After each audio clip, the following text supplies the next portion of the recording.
সকাল, welcome back to my channel Bulti lifestyle. কেমন আছো তোমরা সবাই? আশা করি সবাই খুব ভালো আছো। আর আমিও তো একদম বিন্দাস আছি। এখন বাজে সকাল ওই 7টা মতন, আর আজকে না খুব হাওয়া দিচ্ছিল, তাই একটু ছাদে আসলাম হাওয়া খেতে। কিন্তু রোদের তেজটাও খুব ছিল। যাই হোক, রোদের তেজটা ছিল কিন্তু হাওয়াটা দিচ্ছিল বলে রোদের তেজটা আর গায়ে লাগছিল না। তো আবার তো সেই রকম গরম পড়ে গেছে, একদম যাচ্ছে তাই গরম। কদিন তো খুব বৃষ্টি হলো, আর কদিন একদম টানা বৃষ্টি হয়েছিল বলে না ঠান্ডা ঠান্ডা হচ্ছিল। তো তারপর তো আবার জাকাত তাই। আর গাছগুলো দেখো জলগুলো শুকিয়ে গেছে, আর বেলে মাটি যেহেতু তাই জলটা বেশিই টানে।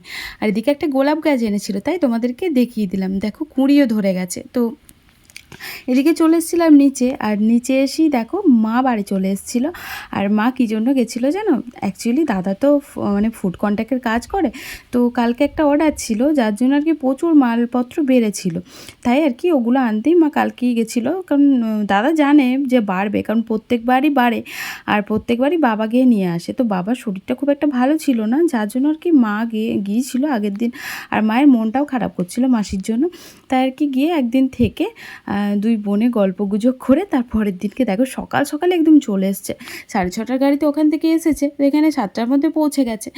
আর অনেক কিছু এনেছিল, খাসির মাংস, তারপর ওদিকে মাছ এনেছিল 2 রকমের। তারপর এদিকে দেখো পনির পকোড়া, তারপর লুচি এনেছিল, মিষ্টি 2 রকমের। তো অনেক খাবার দাবার এনেছিল। ওদিকে শুকনো সবজি এনেছিল, যেমন হচ্ছে গিয়ে আলু আর পটল। আলুটা হচ্ছে কাটা ছিল, মানে ছাড়ানো ছিল, যার জন্য একটু লালা লালা কেটে গেছিলো। আর পটল এনেছিল। আর এদিকে ও পনির পকোড়াটা বললো খাবে, মা ওদিকে চলে গেল ছাগল নিয়ে, আর আমি এদিকে পনির পকোড়া ভাজতে চলে এলাম। 3টে পকোড়া দিয়েছিল, তাই একটা আধখানা করেছি, আর একটা গোটাই নিয়েছি। এটা যেহেতু বড় ছিল তার জন্য কি আধখানা করেই ভাজবো। আর একটু না ভাজলে ভালো লাগবে না, কারণ একদম মাসিদের ফ্রিজে রাখা ছিল তো ঠান্ডা একদম। পকোড়া একটু মানে গরম গরম না হলে ভালো লাগে না খেতে, তাই ওকে ভেজে দিলাম গরম গরম। আর ও এখন খাক। অনেক কাজ ছিল, যেহেতু বললো খাবে, আর ও একটুখানি পেটুক মানুষ, খেতে ভালোবাসে, তাই যখন যেটা খেতে চায় করে দেওয়ারই চেষ্টা করি। আর এইসব জিনিস তো তেলে ভাজার জিনিসও খুবই ভালোবাসে। এই দেখো এখন ভেজে দিয়েছি, এখন বসে বসে খাবে। আর আমি এদিকে করব হচ্ছে একটু আলু চচ্চড়ি।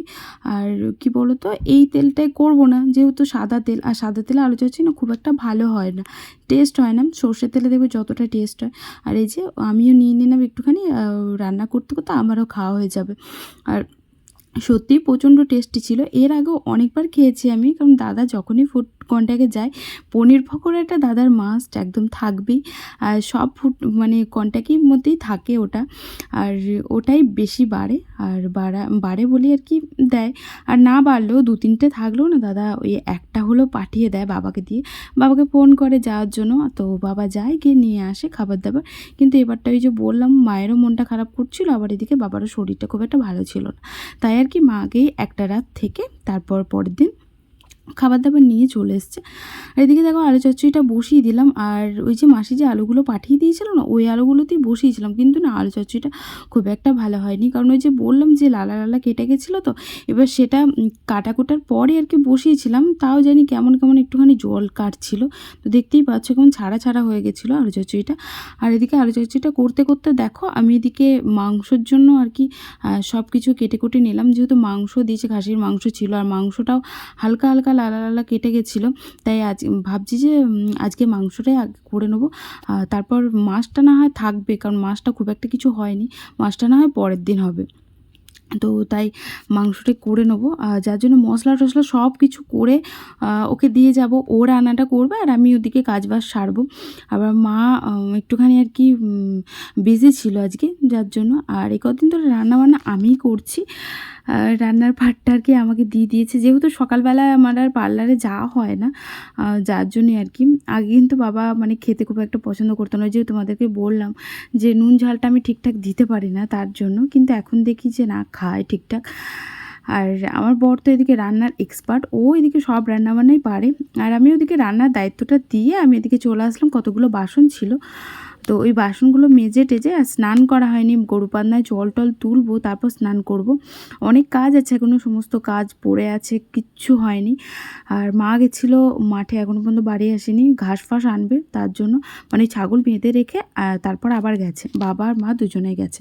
তো ঘাস নিয়ে আসবে ওরা, তার জন্য আজকে টাইম পাবে না। কী বলতো, মেঘ করছে তো, এবার বিকালের দিকে না ওই হালকা টিপটিপ করে বৃষ্টি পড়ছে, আবার বৃষ্টি এলে তো ছাগলগুলো এমনিতেই খেতে চায় না, যার জন্য আর কি একটু ঘাস নিয়ে আসে বিকালবেলা। যদি বৃষ্টিও আসে হালকা, তাহলে ছাগলগুলোকে ধরো কেটে কুটে দেওয়া হবে, ওরা বেশ খাবে, কারণ ওরা তো অবলা জীব, ওরা তো আমাদের মতন আর ভাত মুড়ি খেতে জানে না, ভাত মুড়ি ওদেরকে ধরো অত দেওয়াও হয় না, তার জন্যে আর কি। আর ওরা ঘাসের ওপরেই নির্ভর করে। আর এখন যেহেতু ঘাস মাঠে প্রচুর পরিমাণে, তাই মা বললো যে তুই এদিকে তাহলে সামলা, আমি ওদিকে ঘাসগুলো কেটে নিয়ে আসি, প্রচুর ঘাস।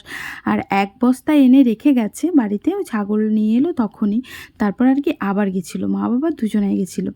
তো বাবা ওদিকে কেটে দিচ্ছিলো আর মা ভরছিল। যাই হোক, এদিকে দেখো আমি বাসন কোটা ধুয়ে নেবো, আর 12টা বেজে গেছিলো। ওদিকে তো রান্নার কোনো টেনশন নেই, কারণ রান্নার দায়িত্বটা যেহেতু ওকে দিয়েছি, সব কিছু করে দিয়েছি, তেমন কিছু হবে না। ওই একটু শাক করব আর একটু ওই মাংসটা হবে, ব্যাস, আর কিছু করব না। কারণ মা বললো যে কিছু করতে হয় না। আর মাংসটা আমি ওকে বলেছি কষা কষা করতে। কী বলো তো, খাসির মাংস টাটকা ভালো লাগে ঝোলটা, কিন্তু বাসি হয়ে গেলে না ঝোলটা আর ভালো লাগে না, কেমন যেন একটু গন্ধ লাগে, তো আমার তো লাগে। যাই হোক, চলো সমস্ত কাজবাজ শেষে স্নান করে এসে দেখা করছি তোমাদের সাথে। স্নান করতে গিয়ে দেখো এদিকে আমার কী সর্বনাশ হয়ে গেল। তো ওদিকে তো আমি ভাতটা বসিয়ে দিয়ে স্নানে গেছিলাম, আর ও মোবাইল ঘাঁটছিল, ও অত খেয়াল করেনি। আর এসে আমি দেখছি, দেখো ভাতের কি অবস্থা, চাল হয়তো বেশি দিয়ে ফেলেছি, আন্দাজটা বুঝতে পারিনি। তো এখানে তো এই আর কি হাঁড়িটাতে 4 কোটো চাল ধরে, তো আমি 4 কোটোই দিয়েছিলাম। তারপর আবার শুনলাম যে মায়ের কাছ থেকে যে উঁচু উঁচু করে দিয়েছিলাম বলে বেশি হয়ে গেছে। আর এই দেখো হাফ ভাত এখানে রেখে দিলাম, আর পড়ে কি অবস্থা দেখো, ভাত অর্ধেক ভাত জ্বলেও গেছে, মানে পুড়ে গেছিলো পড়ে। আর এদিকে মাংসটা ফুটছিল, হালকা আঁচে করে দেওয়া হয়েছিল ওটা। আর চলো রান্না টান্না কমপ্লিট করে না হয় তোমাদের সাথে দেখা করছি, এগুলো সব আমাকে সাফাই করতে হবে এখন। রান্নাবান্না সব হয়ে গেছিলো, ওইদিকে বাবা মাকে দুজনকে ভাত দিয়ে দিয়েছিলাম, আর এদিকে আমরাও নিয়ে নিয়েছিলাম। এই যে কষা কষা হয়েছিল, মাংসটা ঝোল করিনি, বাসি মাংস তো, তার জন্য তোমাদেরকে তো বললামই। তো চলো খাওয়া দাওয়া করে নিই, তারপর দেখা করছি তোমাদের সাথে। গুড ইভিনিং বন্ধুরা, এখন বাজে সন্ধ্যের ওই 7টা মতন। আর দেখো ভগবানের দুধ খাচ্ছে, মানে মনসাতে দুধ খাচ্ছে। তো আমাদের বাড়িতে মনসা মন্দির আছে, যেটা হচ্ছে দিদাদের বাড়িটাতে। তো আজকে দিদা বাড়িতে ছিল না, তাই পুজোর দায়িত্ব আমার পড়েছে, মানে সন্ধ্যে দেওয়ার দায়িত্ব, কারণ দিদা বাড়িতে না থাকলে আমি সন্ধ্যে দিই। আর এদিকে এসেই দেখছি দুধ খাচ্ছিল হচ্ছে আরশোলাতে। তো আরশোলাটাই অ্যাকচুয়ালি মা। তো যাই হোক, পুজোটা দিয়ে সন্ধ্যেটা দিয়ে নিই, চলো ওদিকে পার্লারে যাব অনেক দিন পর আজকে। তো অনেক দিন তো স্কিপ করা হয়েছে, যাওয়া হয়নি, কারণ আমার শরীরটাও খুব একটা ভালো ছিল না, মনও ভালো ছিল না। তো চারিদিকেই আর কি টেনশন চলছিল, তার জন্য যাইনি। আর বেশি কিছু মানে দিদার মতন আমি কিছু পারি না করতে, কারণ কাঁচা দেবতা বলে কথা, ভয়ে ভয়েই দিই। আর তেমন কিছু পারি না, শুধুমাত্র ওই কান্নাক মূলে দিয়ে দিলাম যে পাপ ক্ষমা করো, কারণ আমি তেমন কিছু জানি না। আমার ঘরের ঠাকুরকে আমি পুজো দিই, সেটা ঠিক আছে, কিন্তু একটা মন্দিরে পুজো দেওয়া তো একটু ভয় ভয়ই লাগে। যাই হোক, পুজো সন্ধে দিয়ে এদিকে চলে এসেছিলাম, আমি রেডি হয়ে গেছিলাম। আর অনেক দিন পর পার্লারে যাচ্ছি, মনটা একটু খারাপ লাগছিল, বাড়িতে যেহেতু ছিলাম তাই বাড়িতে মন টিকে গেছিলো, দিয়ে আর ভালো লাগছিল না। তো দেখো চলে এসেছি পার্লারে, আর এসে কাজবাজ করলাম একটুখানি। আজকে বেশি কাজ করিনি, কারণ শরীরটা খুব একটা ভালো লাগছিল না, তাই বসেই ছিলাম চুপচাপ। তারপর দুটো একটা কাজ করলাম, তারপরে এদিকে চা খাচ্ছিলাম, কারণ আমাদের তো চাটা খেতেই হবে। আর ভালো না থাকলে দেখবে কাজ করতেও ভালো লাগে না, যার জন্য আর কি খুব একটা কাজ করিনি, কারণ মনের মধ্যে অশান্তি চলছিল, বাড়িতেও একটু প্রবলেম চলছিল, তার জন্য আর কি কিচ্ছু ভালো লাগছিল না, মনও ঠিক ছিল না কোথাও, মনে হচ্ছে ছুটে কোথাও পালিয়ে যাই দূরে কোথাও। আমার মানে এরকমই মনে হয়, জানি না কেন, একটু অশান্তি ঝগড়া হলেই আমার ভালো লাগে না একদম, বাড়িতে থাকতেই ইচ্ছা করে না। কিন্তু কি করব বলো, কারণ যাওয়ারও তো জায়গা নেই কোথাও বাড়ি ছাড়া। আর কী আর করবো, এই সব কিছু মেনেই আমাদেরকে থাকতে হয়, কিছু করার থাকে না কোনো টাইমে, মানে উপায় থাকে না, কী আর করবো।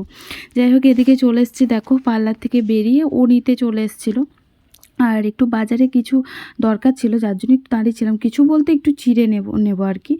যেহেতু কাল পঞ্চমী আছে, মা খাবে, তার জন্য বাবা যেহেতু বাজার আজকে যায়নি, তাই বাবা আমাদেরকে বলেছিল নিয়ে আসতে, তাই একটু চিড়ে নিলাম। আর এদিকে বাড়ি এসে খাবার-দাবার দিয়ে দিয়েছিল মা। আর আজকে ওকে দেখো মাংস খেতে দেয়নি।